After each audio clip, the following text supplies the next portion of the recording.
Morning class. देखिए percentage की 7वीं video है। इससे पहले हम लोग परसेंटेज के छोटे छोटे वीडियो 6 वीडियो को अपलोड कर चुके हैं चैनल पे, जिसमें हम लोगों ने परसेंटेज के क्वेश्चन को डिस्कस किया था। और इस क्वेश्चन को डिस्कस करने जा रहे थे तो थोड़ा अचानक कुछ काम पानी वाला आ गया था। इस चक्कर में क्या नाम इस क्वेश्चन को डिस्कस नहीं कर पाए थे, वो क्लास वो क्या नाम वीडियो रिकॉर्ड करना बंद कर दिया था। देखिए, एक छात्र ने 28% अंक प्राप्त किए और 45 अंकों से उत्तीर्ण हो गया। अन्य छात्रों ने 42% अंक प्राप्त किए और उत्तीर्ण होने से 25 अंक ज़्यादा लाया, तो उत्तीर्ण होने के लिए कितने अंकों की जरूरत थी? एक छात्र ने 28% अंक प्राप्त किए और 45 अंकों से उत्तीर्ण हो गया। अन्य छात्र ने 42% अंक प्राप्त किए और उत्तीर्ण से 25 अंक ज़्यादा लाया। अब देखिए, एक छात्र 28% अंक प्राप्त किए, लेकिन देखिए 28% अंक प्राप्त करने वाले कैंडिडेट के मार्क्स जो हैं पासिंग मार्क्स से कितने कम है? तो 45 कम है। कितने कम है? 45 कम है। अब कह रहा है कि अनदर स्टूडेंट स्कोर्ड 42% मार्क्स। अन्य छात्र ने 42% अंक प्राप्त किए और जिसके अंक उत्तीर्णांक से 25 ज़्यादा हैं। जिसके उत्तीर्णांक से कितना ज़्यादा है? 25 ज़्यादा है। अब एक बात बताइए, यहाँ पे सबसे पहले आप बताइए दोनों स्टूडेंट के मार्क्स में कितने का डिफरेंस हो गया? तो आप कहेंगे उस दोनों स्टूडेंट के मार्क्स में 70 मार्क्स का डिफरेंस हो गया। क्यों? क्योंकि ये 45 अंकों से फेल हुआ और ये पास होने से 25 अंक ज़्यादा लगा। तो सबसे पहले से पास होने के लिए 45 चाहिए, उसके बाद इसके बराबर पहुंचने के लिए 25 और चाहिए। तो पास होने के लिए पहले 45 चाहिए, फिर इसके बराबर पहुंचने के लिए 25 और चाहिए। तो कहने का मतलब दोनों स्टूडेंट के मार्क्स में कितने का डिफरेंस हो गया? 70 मार्क्स का डिफरेंस हो गया। परसेंटेज में कितने का डिफरेंस है? तो 14% का डिफरेंस है। देखिए, तो बताइए यहाँ से 14% की वैल्यू कितनी हो गई? 70 हो गई। भाई, पहला स्टूडेंट 28% मार्क्स लाया, 45 अंकों से फेल हो गया। दूसरा स्टूडेंट 42% मार्क्स लाया, उसके मार्क्स जो हैं पासिंग मार्क्स से 25 ज़्यादा है। तो दोनों के परसेंटेज में डिफरेंस 14% का डिफरेंस हुआ। दोनों के मार्क्स में डिफरेंस कितने का हुआ? तो बताइए, ये 45 अंकों से फेल हुआ है, तो पहले पास होने के लिए 45 चाहिए, और ये पास होने से 25 ज़्यादा लाया, तो पास होने के लिए 25 और चाहिए। तो इसे इसके बराबर पहुंचने के लिए कितने अंक चाहिए? 70 अंक चाहिए। तो 1% की वैल्यू कितनी हो गई? 5 हो गई। तो 14% की वैल्यू 70 हो गई, तो 1% की वैल्यू 5 हो गई। तो 100% की वैल्यू कितनी हो गई? 500 हो गई। 100% की वैल्यू कितनी हो गई? 500 हो गई। तो कहने वाला परीक्षा का जो पूर्णांक है वो कितना हो गया? 500। अब परीक्षा का पूर्णांक तो 500 हो गया। अब पहला कैंडिडेट 28% अंक लेके आया, तो 500 का 28% कितना आएगा? 140 आएगा। कितना आएगा? 140 आएगा। तो पहला कैंडिडेट 140 अंक लेके आया और 45 अंकों से फेल हुआ। तो बताइए, यदि कोई कैंडिडेट 140 अंक लेके आया है, 45 अंकों से फेल हो गया, तो उसे पास होने के लिए कितने अंक चाहिए थे? 185। तो परीक्षा का उत्तीर्णांक कितना हो गया? तो परीक्षा का उत्तीर्णांक हो गया 185 अंक। यानी 140 अंक लेके आया, 45 अंकों से फेल हो गया। तो इसका मतलब क्या है? 140 अंक लाने के बाद में 45 अंकों से फेल हो रहा, तो बताओ उसे पास होने के लिए कितना अंक चाहिए था? 185 अंक चाहिए था। यदि आपसे पासिंग परसेंट पूछता तो आप 185 का परसेंटेज किसके कंपेरिजन में निकाल देते? 500 के कंपेरिजन में। 185 का परसेंटेज 500 के कंपेरिजन में, तो ये 37% आ जाता। 5 3 15 3 500 से 35। तो पासिंग परसेंट कितना आ गया? 37% आ गया। तो उत्तीर्ण होने के लिए कितने परसेंट अंक चाहिए थे? उत्तीर्ण होने के लिए कितने अंकों की जरूरत थी? तो 185 अंकों की जरूरत थी। उसका पासिंग परसेंट कितना हुआ? 37% हो गया। अब देखिए, एक कैंडिडेट 28% मार्क्स लेके आया था और कितने अंकों से फेल हुआ? तो 45। दूसरा कैंडिडेट 42% मार्क्स लेके आया था, जिसके अंक पासिंग मार्क्स 25 ज़्यादा था। दोनों के मार्क्स में डिफरेंस 70 का होगा। दोनों के परसेंटेज डिफरेंस 14%। 14% की वैल्यू 70, 1% की वैल्यू 500% की वैल्यू 500। तो परीक्षा का पूर्णांक 500 हो गया। 500 का 28% कितना हुआ? 140। अब 140 अंक लाया, 45 अंकों से फेल हुआ, तो इसका मतलब पास होने के लिए कितना अंक चाहिए था? 185। 185 का परसेंटेज किसके कंपेरिजन निकालेंगे? 500 के। तो 185 बटा 500 गुणा 100% कितना आ जाएगा? 37%। तो परीक्षा का उत्तीर्णांक 185, परीक्षा का पासिंग परसेंट 37%, परीक्षा का पूर्णांक 500। पढ़ते हैं हम लोग अगले क्वेश्चन पे। देखिए, नेक्स्ट क्वेश्चन सेम इसी टाइप का है, और जब हम बेसिक डिस्कस कर रहे हैं तो कोशिश कर रहे हैं कि सेम टाइप के 2 क्वेश्चन करा दें, जिससे आपको कंसेप्ट अच्छे से क्लियर हो जाए। एक देखिए, क्वेश्चन में क्या कह रहा है? एक छात्र ने कितना अंक प्राप्त किया? एक छात्र ने 32% अंक प्राप्त किया और कितने अंकों से फेल हुआ? तो पासिंग मार्क्स से बताओ उसके कितने अंक कम है? पासिंग मार्क्स से 38 अंक कम है। दूसरे छात्र ने कितना अंक प्राप्त किया? 45%, और पासिंग मार्क्स से कितना अंक ज़्यादा लेके आया? 27 अंक ज़्यादा लेके आया। बताओ दोनों के अंकों में डिफरेंस कितने का हो गया? बताइए, इसे पास होने के लिए पहले 38 चाहिए, प्लस इसके बराबर पहुंचने के लिए 27 चाहिए, तो 65 अंकों का डिफरेंस हो गया। दोनों के परसेंटेज में डिफरेंस कितने का हुआ, 13% का डिफरेंस हो गया। 32%, 45%, 13% का डिफरेंस, तो 13% की वैल्यू बोलो कितनी आ गई, 65। तो 1% की वैल्यू 5, तो 100% की वैल्यू 500। तो पूर्णांक कितना हो गया, 500। 500 का 32% निकालेंगे कितना आ जाएगा, 500 का 32% 160 आ जाएगा। 500 का 32% कितना आ जाएगा, 160 आ जाएगा। बताओ 160 अंक लेके आया और 38 अंकों से फेल हो गया, तो इसका मतलब पासिंग मार्क्स कितना हुआ, तो पासिंग मार्क्स हो गया, जो कैंडिडेट 160 अंक लेके आया 38 अंकों से फेल हो गया, वो कितना बताइए, उस पासिंग मार्क्स कितना हो गया, 198। 160 अंक लाने वाला व्यक्ति 38 नंबर से फेल हो रहा है, तो इसका मतलब पास होने के लिए उसे 198 अंक चाहिए थे। पासिंग परसेंटेज पूछा जाएगा तो क्या बताता है, जिसका परसेंटेज निकालना उसे ऊपर, जिसके कंपेरिजन निकालना उसे नीचे। भाई पासिंग का परसेंटेज हम लोग किसके कंपेरिजन निकालें, पूर्णांक के कंपेरिजन में, तो पासिंग परसेंट कितना आ जाएगा, 198/500 गुणे 100%। ये हम लोग डिस्कस कर चुके हैं, जिसका परसेंटेज निकालते हैं उसे ऊपर, जिसके कंपेरिजन निकालते हैं उसे नीचे, इंटू 100। 39 पंचे 195, कितना बचा, 3, 39.6%। तो पासिंग परसेंटेज कितना आ गया, 39.6%, 39.6% परीक्षा का उत्तीर्णांक प्रतिशत आ गया। पढ़ते हैं हम लोग अगले क्वेश्चन पे।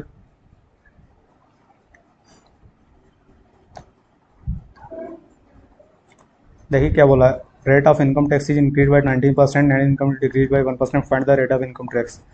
आयकर की दर 19% से बढ़ जाती है और वास्तविक आय 1% से कम हो जाती है, तो आयकर की दर क्या है। इस क्वेश्चन को करने से पहले आपको कंसेप्ट समझना होगा कि देखिए आयकर की दर 19% से बढ़ने का मतलब क्या हुआ और नेट इनकम 1% से कम होने का मतलब क्या हुआ। बस क्योंकि जब तक आपको बेसिक बातें नहीं पता होंगी तब तक आप क्वेश्चन का रट्टा मार सकते हैं, लेकिन क्वेश्चन समझ नहीं सकते हैं। देखिए ज़रा, मान लीजिए एक व्यक्ति की इनकम है 1 लाख, कितनी, 1 लाख, और रेट ऑफ इनकम टैक्स है 20%। रेट ऑफ इनकम टैक्स कितनी है, 20%। अब बताइए, मान लीजिए उस, देखिए आप जो टैक्स प्रेजेंट कंडीशन के हिसाब से जो टैक्स वर्तमान में उस पर मत जाइए, क्वेश्चन के हिसाब से समझिए। मान लीजिए 1 लाख रुपए इनकम है और उस पर 20% टैक्स पड़ना है, ठीक है। तो बताइए 1 लाख का 20% कितना टैक्स हो जाएगा, तो 1 लाख का 20% हो जाएगा 20,000।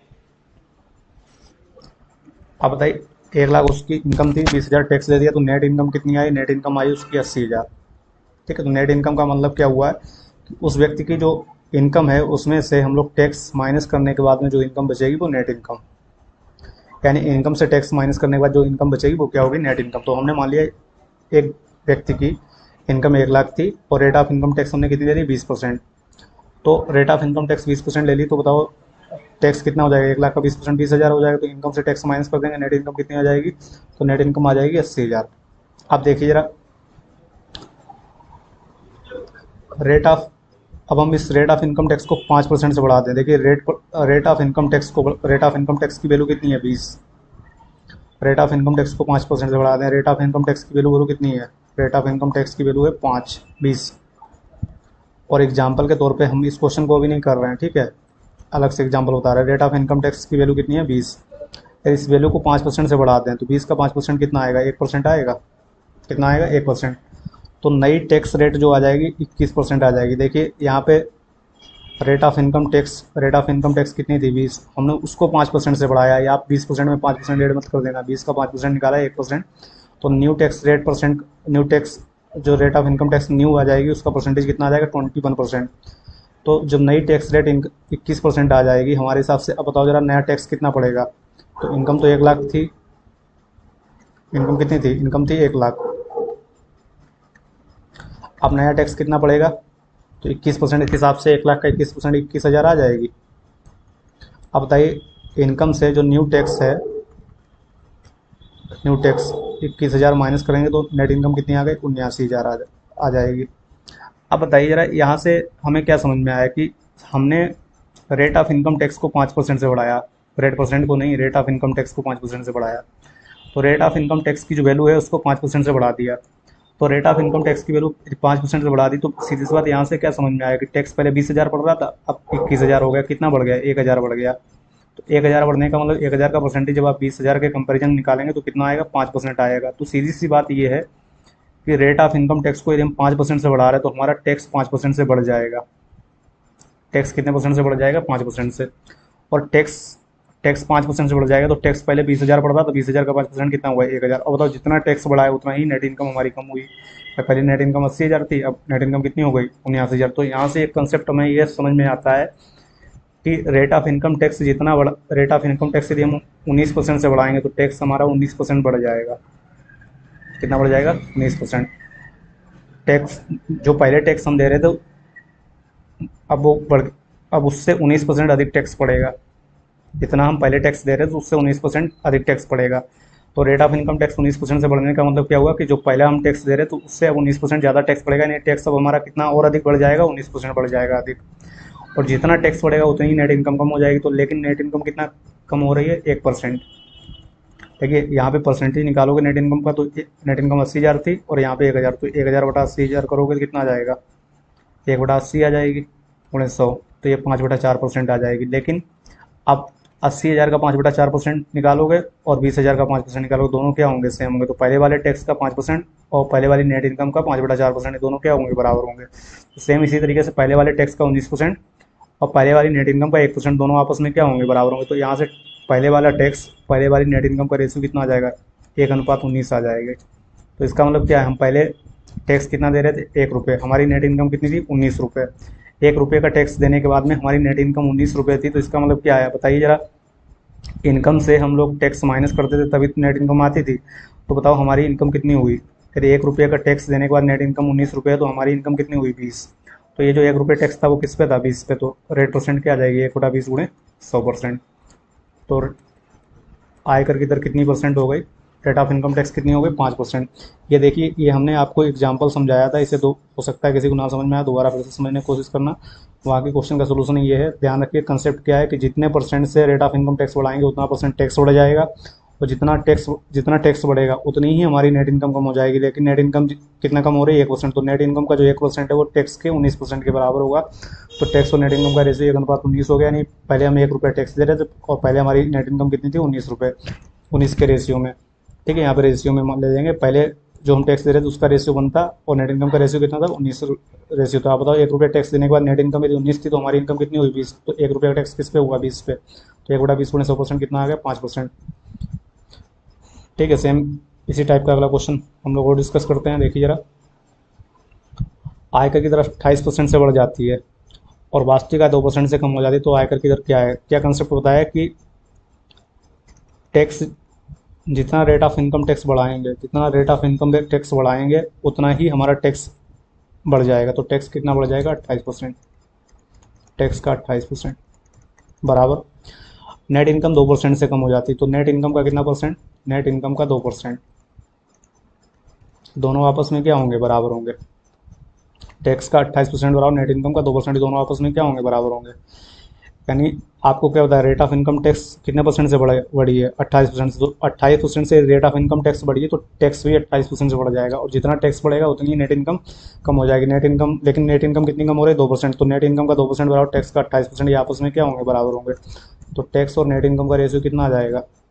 टैक्स और नेट इनकम का रेशियो 2/28, 1/14, 1/14 आ गया। अब बताओ पहले हम 1 रुपये का टैक्स दे रहे तो हमारी पहले नेट इनकम कितनी थी? 14। तो बताओ हमारी एक्चुअल इनकम कितनी हुई? 15। एक्चुअल इनकम कितनी हुई? 15। उस पर हम 1 रुपये का टैक्स दे रहे थे, तभी हमारी टैक्स घटाने के बाद नेट इनकम कितनी थी? 14 थी। तो 1 रुपये टैक्स ये किस पे था? 15 पे था। तो 1 का परसेंटेज हम लोग 15 के कंपेरिजन निकालेंगे, 1/15 गुणे 100%। 5 से 15 20, 520/3% कितना आ जाएगा? 6 से 2/3%। तो आयकर की दर क्या थी? 6 से 2/3%। Find the rate of income tax, यानी आयकर की दर पूछेगी तो आयकर की दर 6 से 2/3%। पढ़ते हैं हम लोग अगले क्वेश्चन पे।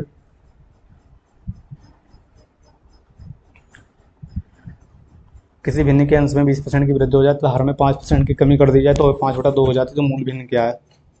ठीक है, ये बिल्कुल बेसिक क्वेश्चन है, इससे आपके कंसेप्ट थोड़े थोड़े क्लियर हों। इतना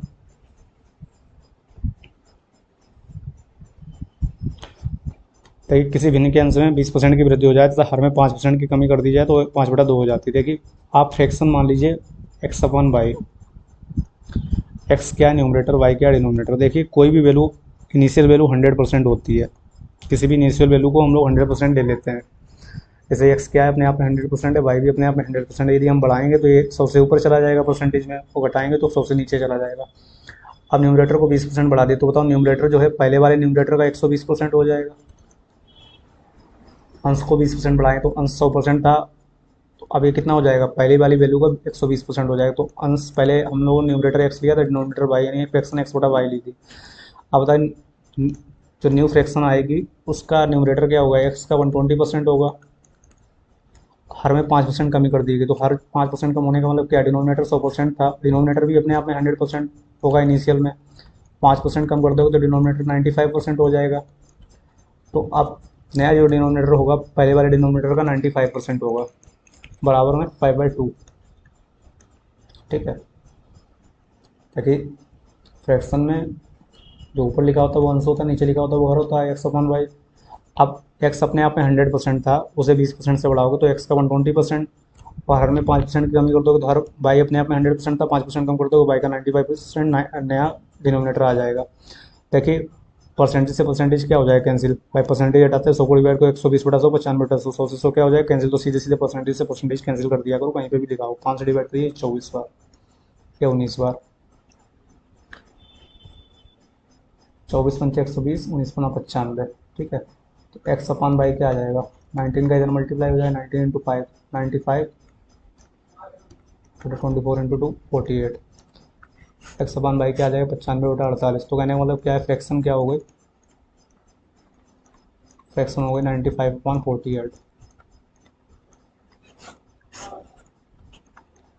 ठीक है, मैंने क्या हो गई, 95/48 हो गई। आशा करते हैं आप लोगों को ये क्वेश्चन क्लियर हो गया होगा। बढ़ते हैं हम लोग अगले क्वेश्चन पे।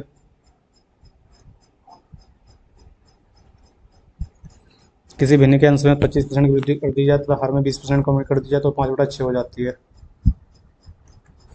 मैंने एक्स बटा वाई, अंश में 25% वृद्धि करने का मतलब क्या हो जाएगा, नया फ्रैक्शन का जो न्यूमरेटर होगा वो पहले वाले फ्रैक्शन के एक्स न्यूमरेटर का 125%, तो हर में 20% की कमी कर दी जाए। हर 100% था तो 20% कमी करेंगे तो कितना आ जाएगा, 80%, 5/6।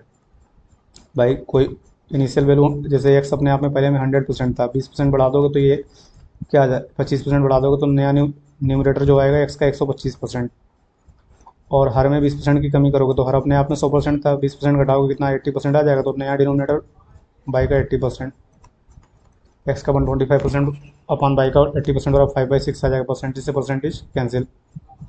अब देखिए 5 से डिवाइड करिए 25 बार, ये 16 बार। एक्स अपॉन बाई कितना आ जाएगा, 16 की इधर मल्टीप्लाई, 16 पंचे 80, 25 का नीचे 25 का 150, तो एक्स अपॉन बाई 8/15 आ जाएगा। तो एक्स अपॉन बाई कितना आ जाएगा, 8/15। तो कहने का मतलब क्या है, मूल भिन्न क्या थी, 8/15 थी। आशा करते हैं आप लोगों को ये क्वेश्चन क्लियर हो गए होंगे। यदि आपको ये क्वेश्चन समझ में आए हों तो वीडियो को लाइक कर दीजिएगा और अपने साथी को शेयर कर दीजिएगा। साथ ही साथ जो भी इस चैनल पर नए हो चैनल को सब्सक्राइब कर लीजिएगा। थैंक यू सभी स्टूडेंट को। बाकी अगले वीडियो में हम लोग क्वेश्चन को डिस्कस करेंगे।